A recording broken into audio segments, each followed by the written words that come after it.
Welcome to English Stories from English Speeches, a place to relax, listen, and be inspired by the lives of extraordinary people. Look closely at this moment. A man, weakened by a long and difficult battle with illness, is on a minimalist stage. The year is 2010. He holds up a thin, glowing slab of glass and aluminum, the first ever iPad. Despite his visible frailty, his eyes are bright with an unyielding passion, an intensity that has not dimmed. This is Steve Jobs, a name synonymous with innovation. But his story is far more than just the tale of a brilliant inventor or a wildly successful businessman. It is a powerful, profound lesson in what it means to be human. It's a story about failure, about rejection, about love, and about the incredible, often hidden strength we all have inside of us to turn our biggest obstacles into our greatest triumphs. This story is about the incredible life of Steve Jobs, but it is also about you and the extraordinary potential that lies dormant within your own story. As you listen today, you will not only find your English skills improving naturally and effortlessly, but you will also absorb valuable life wisdom, timeless insights that can help you navigate your own unique journey with greater courage and clarity. So, find a quiet space, relax, and let us begin this journey together. Our story begins not in a gleaming corporate headquarters or a high-tech lab, but with a quiet, deeply personal struggle. Stephen Paul Jobs was born in San Francisco in 1955 and was immediately placed for adoption. His biological mother, a young unmarried graduate student, had one firm, non-negotiable condition: that her son be adopted by college graduates. A lawyer and his wife were chosen, and they were ready. But at the last moment, when the baby was born, they changed their minds. They had decided they wanted a girl. The phone rang in the home of another couple on the waiting list, Paul and Clara Jobs. They were a humble, loving, working-class couple.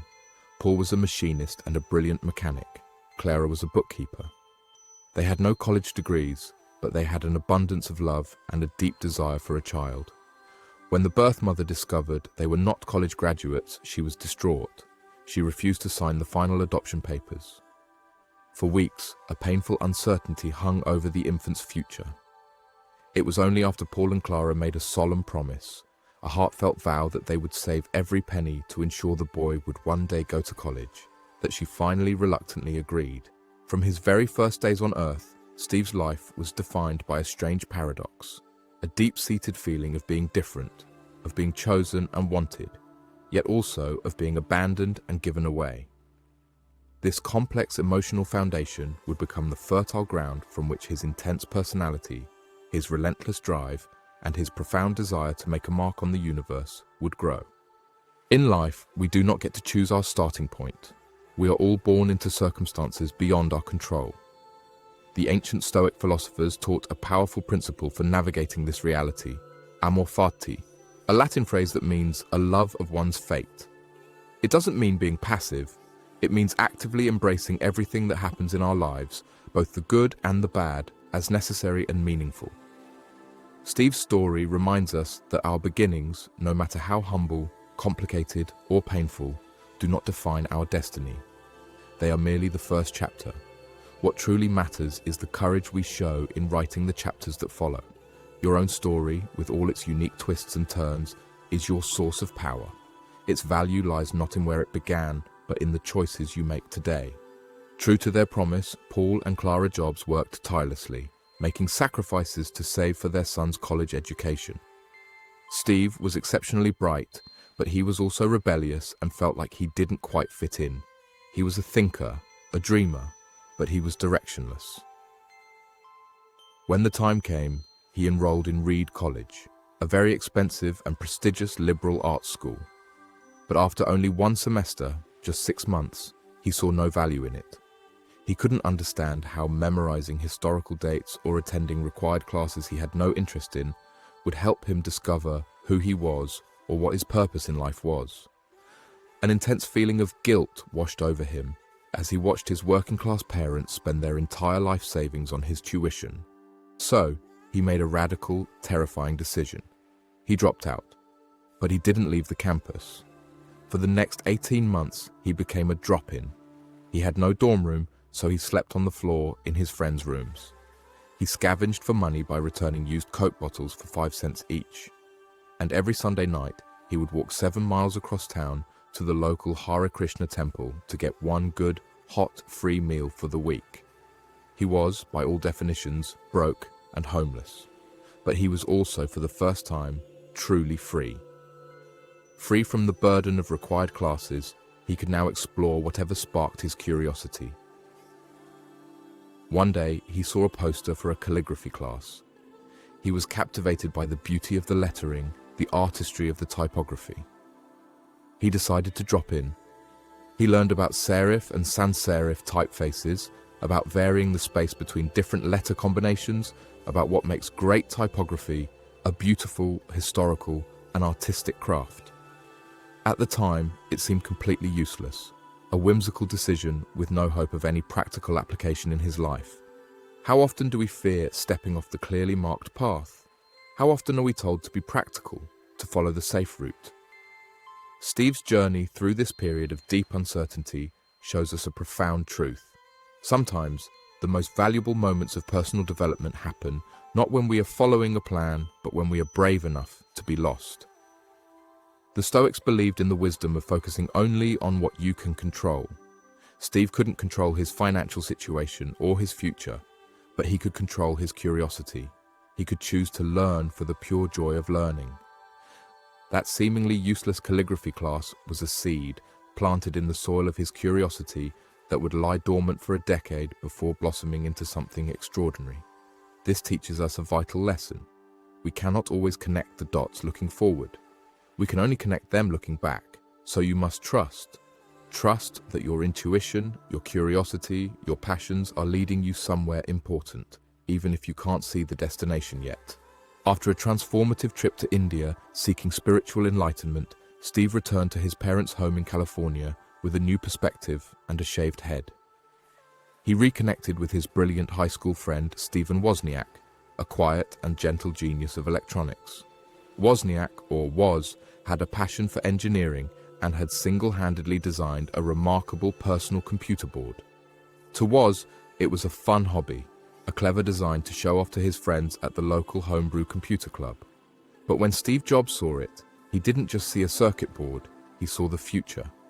He saw a tool that could empower individuals and change the way people work, create, and communicate. In 1976, inside the cluttered garage of his childhood home, surrounded by the smell of solder and the hum of electronics, Apple Computer was born. With almost no money, they sold a VW van and a prized calculator to fund their start. They began a company built on a simple yet revolutionary idea: to take the intimidating power of a computer and make it accessible and friendly for everyday people. This was the raw beginning of their journey into entrepreneurship, a journey that would not only make them famous, but would also help define the culture of Silicon Valley's success. They were young, full of passion, and completely unaware that they were standing at the epicenter of a technological revolution they were about to ignite. The Stoic philosophers, like Marcus Aurelius, remind us that our perception is our power. The universe is transformation. Our life is what our thoughts make it. Where one person sees a complicated piece of technology, another, with a different perception, sees a tool to change the world. Steve's particular genius was not just in technology itself, but in his vision. He possessed an innate understanding of the importance of the user experience long before it became a common term. He knew that for technology to be truly powerful, it had to be human. This teaches us that true leadership skills are not merely about managing people or projects. They're about holding a clear, compelling, and inspiring vision that lifts others to see what is possible.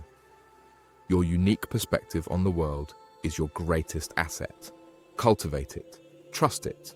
By the early 1980s, Apple had grown from a garage startup into a major corporation. But Steve was not satisfied. He was driven by a new, all-consuming obsession to create a computer that was not just good, but insanely great. This project was the Macintosh. He assembled a small, hand-picked team of brilliant engineers and designers, whom he called his pirates, and they raised a pirate flag over their building. He pushed his team to their absolute limits, demanding a level of artistry and perfection that was completely unheard of in the utilitarian world of product design. He was notoriously difficult, emotionally volatile, incredibly passionate, and absolutely uncompromising. He believed that a computer should be more than a tool. It should be a work of art, elegant, intuitive, and a joy to use. It was here, in the design of the Macintosh, that his seemingly random calligraphy class from his college days came roaring back into relevance. Steve insisted that the Macintosh have beautiful typography, multiple fonts, and proportionally spaced lettering, features that no computer had ever had. His engineers thought he was crazy, wasting precious memory and processing power on something so trivial. But Steve understood that beauty and detail mattered. He even obsessed over the parts of the computer that no one would ever see, demanding that the circuit boards inside be laid out beautifully. This relentless focus on beauty and simplicity is what made the Macintosh a revolution. It was the first mass-market computer that felt less like a cold, calculating machine and more like a friendly and empowering partner for creativity. The Stoic philosopher Seneca wrote that we should strive for virtue, not for popularity. He advised, "It is not that we have a short time to live, but that we waste a lot of it." Steve's relentless, often maddening pursuit of his vision for the Macintosh made him unpopular with many. He was criticized for being too demanding, too harsh, a perfectionist. Yet, his commitment was not to being liked. It was to a higher standard of excellence. He was serving his vision. This is a powerful reminder that true, lasting business innovation often requires the courage to be misunderstood in the short term. In your own work, in your own life, focus on the quality and integrity of your contribution, not on the immediate applause you might receive. True fulfillment and lasting impact come from knowing you have given your absolute best to something you believe in. Then, in 1985, the unthinkable happened. The very company that Steve had co-founded, the company that was his life's work, turned against him. After a bitter power struggle with the CEO he himself had hired, John Sculley, the board of directors sided with Sculley. At the age of just 30, Steve Jobs was fired from Apple. It wasn't just a job loss, it was a public execution of his identity. He was devastated, humiliated. The very center of his creative life, the core of his being, had been ripped away from him in front of the entire world.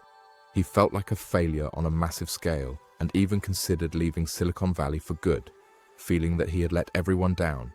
He would later reflect on this dark period with stunning clarity. "I didn't see it then," he said. "But it turned out that being fired from Apple was the best thing that could have ever happened to me." The heaviness of being successful was replaced by the lightness of being a beginner again, less sure about everything. It freed me to enter one of the most creative periods of my life. He was lost, adrift, but as we will see, this crushing defeat was not an ending. It was a painful but necessary, disguised blessing. This is perhaps the most powerful and practical Stoic lesson of all, encapsulated in the timeless words of the Roman Emperor Marcus Aurelius. The impediment to action advances action. What stands in the way becomes the way. Being fired was a monumental, soul-crushing obstacle for Steve, but he did not let it break him. He did not let bitterness consume him.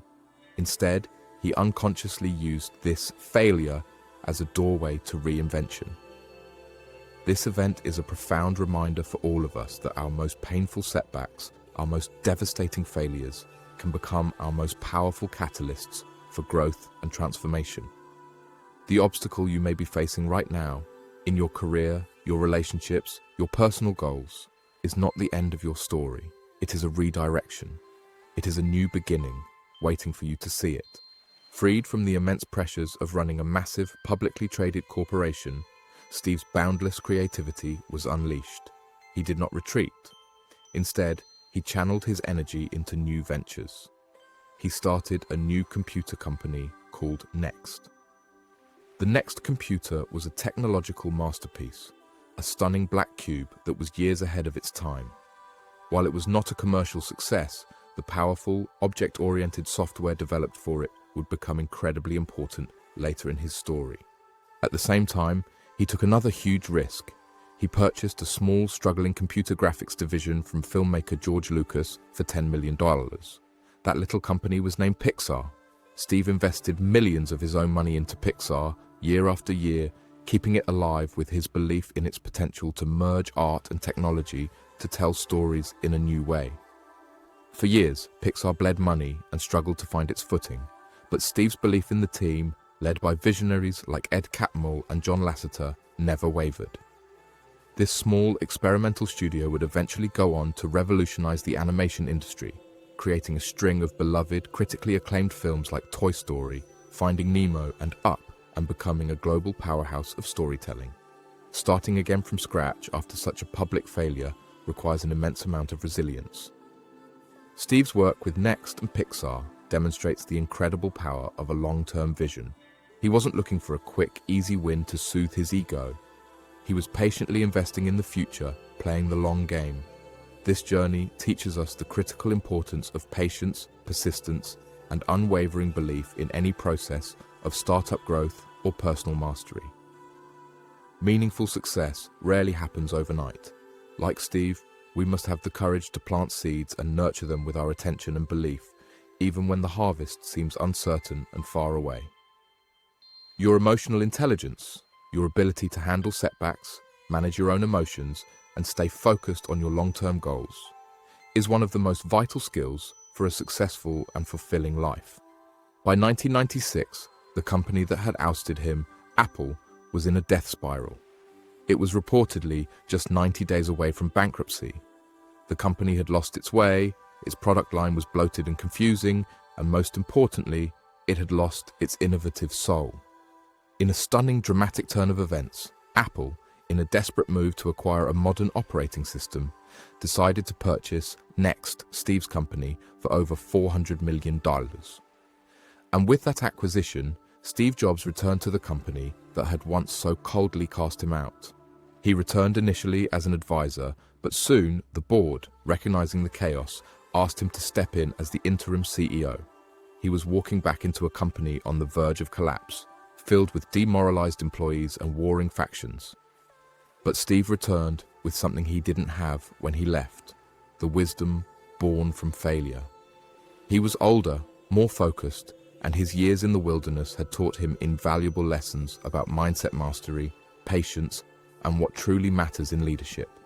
Steve could have returned to Apple filled with bitterness and a desire for revenge. It would have been a human response. Instead, he focused entirely on the present moment and the monumental task at hand. He practiced Amor Fati again, embracing the strange twist of fate that brought him back, and he used all of his past experiences, the triumphs and the failures, to serve the future of the company he loved. This is a powerful lesson in focusing on what you can control. We cannot change the past. We cannot undo past hurts or injustices. But we can always choose how we respond to the present moment. Your true power lies not in dwelling on what has happened, but in bringing the full force of your wisdom and your best self to the challenges and opportunities of today. One of Steve's first and most significant actions upon his return was not to launch a new product, but to launch a new advertising campaign. It was called Think Different. The iconic television ad featured no products at all. Instead, it showed black and white footage of history's great rebels and visionaries, people like Albert Einstein, Martin Luther King Jr., Bob Dylan, and Mahatma Gandhi. A narrator spoke, "Here's to the crazy ones, the misfits, the rebels, the troublemakers, because the people who are crazy enough to think they can change the world are the ones who do." This campaign wasn't about selling computers. It was about reminding the world, and more importantly, Apple's own employees, what the company stood for. It was a battle cry for passion, creativity, and the courage to challenge the status quo. Steve understood that before he could fix the products, he had to restore the company's soul. He took a metaphorical axe to the confusing product line, cutting dozens of models down to a simple 4-quadrant grid: a desktop and a portable for consumers, and a desktop and a portable for professionals.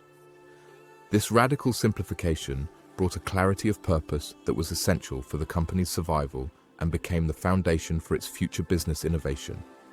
The great Stoic thinkers believed deeply in the importance of having a clear personal philosophy to guide your actions. The Think Different campaign was Apple's philosophy made public.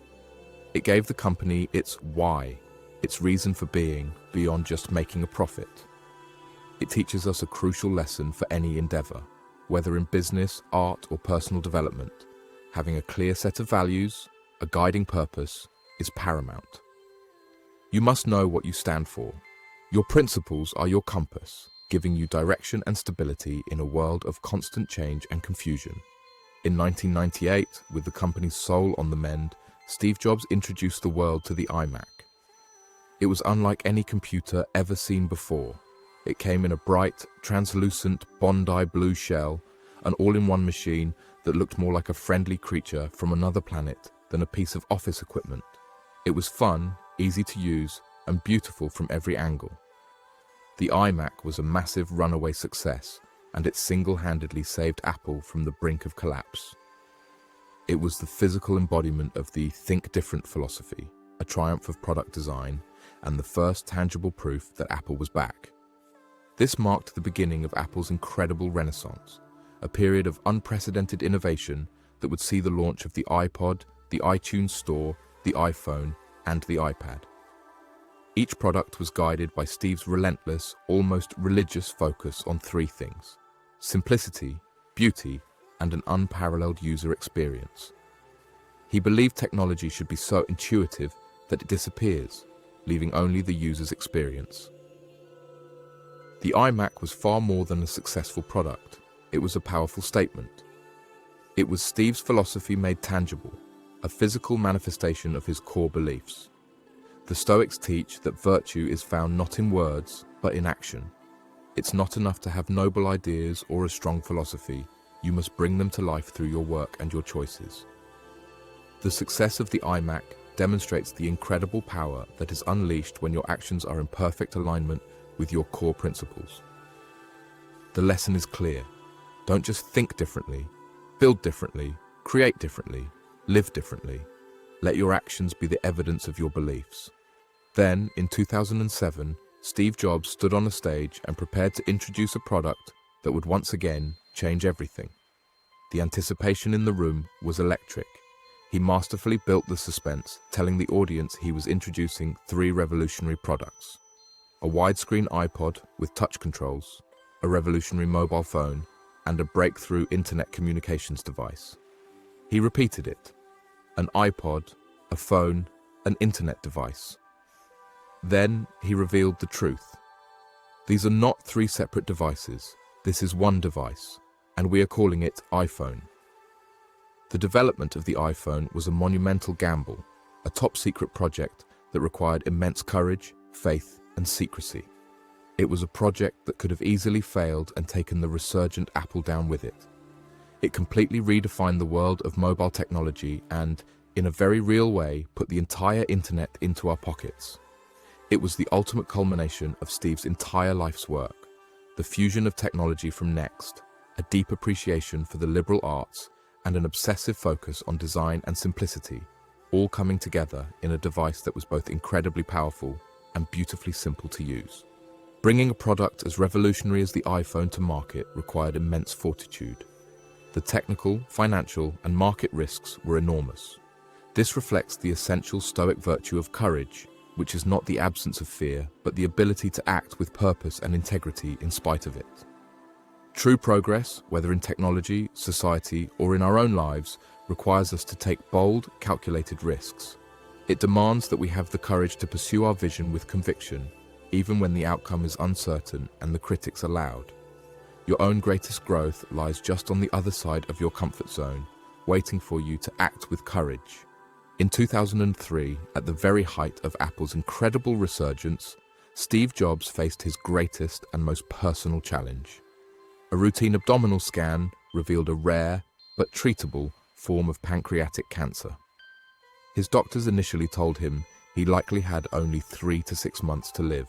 For Steve, the stark, undeniable reality of his own mortality became the most powerful source of clarity he had ever known. In a now famous commencement speech at Stanford University, he shared this profound insight.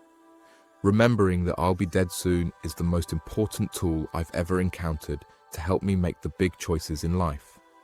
Because almost everything, all external expectations, all pride, all fear of embarrassment or failure, these things just fall away in the face of death, leaving only what is truly important. He fought the disease for 8 long years, enduring surgery and treatment while continuing to lead Apple with unwavering passion and vision, launching world-changing products even as his health declined. The Stoics had a practice for this very purpose. They called it memento mori. Remember that you will die. They meditated on their mortality not to be morbid or sad, but to live with more urgency, gratitude, and purpose. Steve's diagnosis gave him this perspective in the most direct and powerful way possible. It stripped away all the non-essentials and focused his attention with a laser-like precision on what truly mattered, his love for his family and his passion for creating tools that he believed could enrich people's lives. This is a profound lesson for all of us. We do not need a terminal diagnosis to live more fully. We can choose, right now, today, to let go of the trivial fears and anxieties that hold us back and to focus on what gives our life true meaning and joy. In that same Stanford speech, Steve Jobs brought his life story full circle. He reflected on that seemingly random, impractical decision to drop out of college and take a calligraphy class. He explained that if he had never dropped in on that single course, the Mac would have never had multiple typefaces or proportionally spaced fonts. And since Windows essentially copied the Mac, it's likely that no personal computer would have them. He couldn't connect those dots looking forward when he was a broke college dropout, but looking back, it was all perfectly, beautifully clear. You can't connect the dots looking forward, he famously said. You can only connect them looking backwards. So you have to trust that the dots will somehow connect in your future. You have to trust in something, your gut, destiny, life, karma, whatever. This approach has never let me down, and it has made all the difference in my life. This is the very essence of faith in the journey, a core element of lifelong resilience. The Stoics believed in accepting the natural flow of life, trusting that even events that seem random, negative, or pointless can have a purpose in the grander scheme of our lives. You may not understand why something difficult is happening to you right now. You may feel lost, uncertain, or that your efforts are going nowhere. But you must trust the process. Keep learning, keep growing, keep following your curiosity, and have faith that one day you will look back and see how all the disparate dots of your life connected in a way you never could have predicted. This trust is not passive. It is an active and powerful component of mindset mastery. Steve Jobs passed away in October 2011, but his legacy is not just in the glowing rectangles we carry in our pockets and purses. His true, enduring legacy is his story, a powerful human testament to the uncrushable power of the human spirit. His journey teaches us that failure is not final. It is merely a redirection. It teaches us that obstacles are not roadblocks. They are opportunities in disguise, waiting to show us a better way. It teaches us that the relentless pursuit of excellence requires courage, passion, and an unwavering commitment to our deepest held vision. And most poignantly, it teaches us that life is fragile and precious, and that the best way to honor the gift of our time is to live with purpose, to love deeply, and to approach each day with a sense of wonder and appreciation. The lessons from Steve Jobs' incredible life, illuminated by the timeless wisdom of Stoic philosophy, are not just for famous innovators or titans of industry. They are for you. You have your own unique journey, your own set of challenges, and your own incredible, untapped potential waiting to be unlocked. So, as you go about your day, as you continue your journey of learning English and building your life, remember his story. Approach your goals with creativity and resilience. Lead with your values, not with fear. Embrace your own unique story, with all its successes, failures, and unexpected turns, with courage, curiosity, and an open heart. You are the author, the artist, the architect of your own story. Go and make it an insanely great one. Your story is still being written. Let Steve's life remind you, no path is wasted, no setback is final, and no dream is too bold. If you want to hear the words from the man himself, Watch Steve Jobs' unforgettable Stanford speech. It's right here on our channel, and it just might change the way you see your future. Stay hungry, stay foolish, and above all, stay true to your journey. Join our global community of English learners, absolutely free. Download video transcripts, listen offline, start our beginner course, and join live classes with certified teachers. Access over 1,000 resources to improve your English faster. Everything's in one place, community.englishspeeches.ca. Let's speak English together.